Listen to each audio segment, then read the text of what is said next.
In this case the background color is going to be white, but we still need to specify the color of the background using RGB numbers, if you like, or integers. So we need to create the image width and the image height. So I'm going to create a variable called image underscore width, and that's going to equal, in fact we'll do height first because that's the easy one. Height equals, and the function we're using is image font height. So we image font height, and we've got camel caps here, remember, so we've got a capital H, F and a capital I. So image font height, and all we do is we simply grab the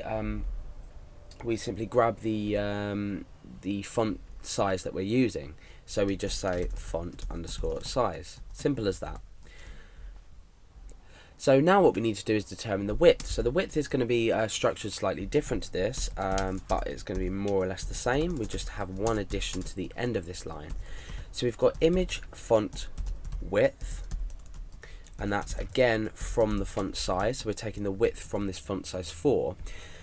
Now, however, what we need to do is we need to multiply this by the string length in order to create a font width that's exactly going to fit our characters in.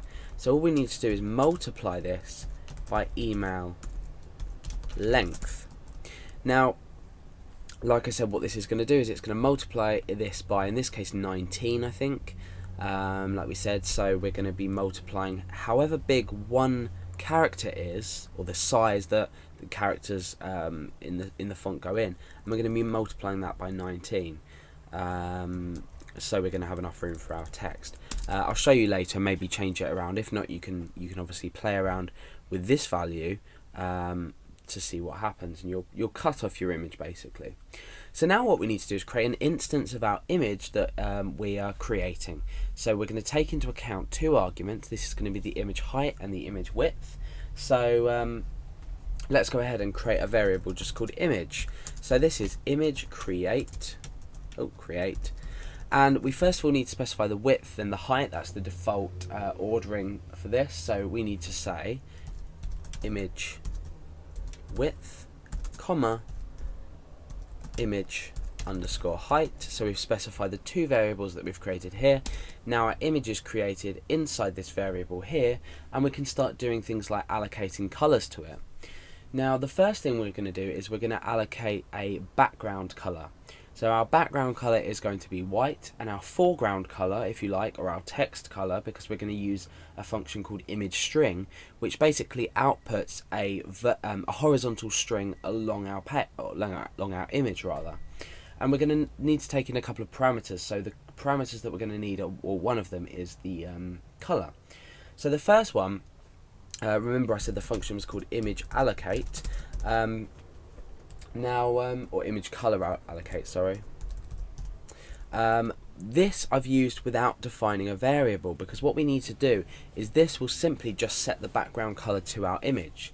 We're going to specify the instance of our image in here. So we're going to type in image here, so we know that we're just allocating a general color to this image here. Okay, and that color is going to be 255 for the red, 255 for the green, and 255 for the blue. So we've got an RGB value of 255, 255, 255, which, as some of you may know if you've worked with colours before, that is white. So we've allocated a general colour to our image, so we've put a white background in.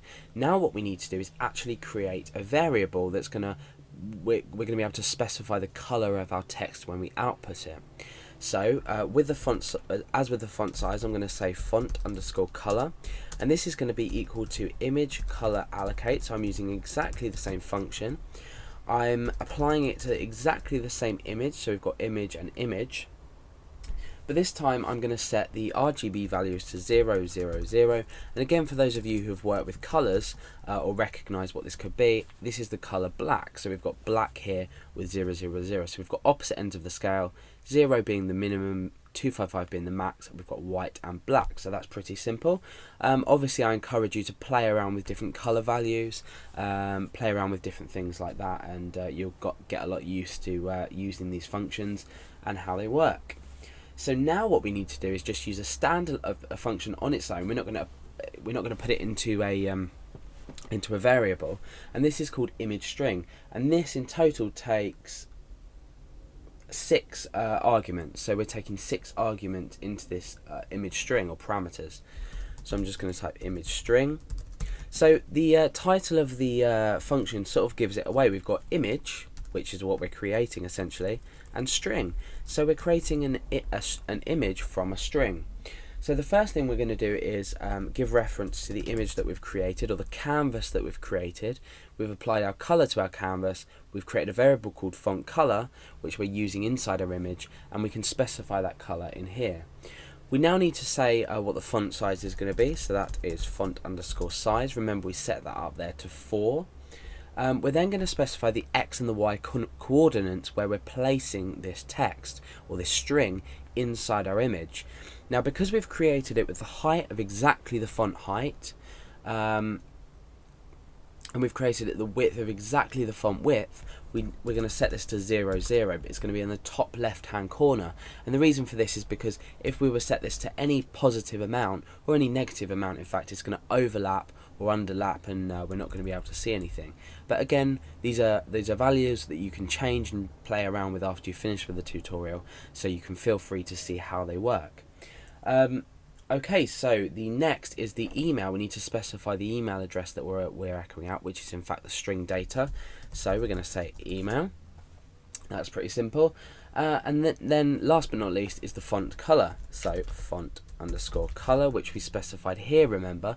Notice that nowhere inside here are we setting the background color. That's why I left it without declaring it and putting it inside a variable. So we've done image string.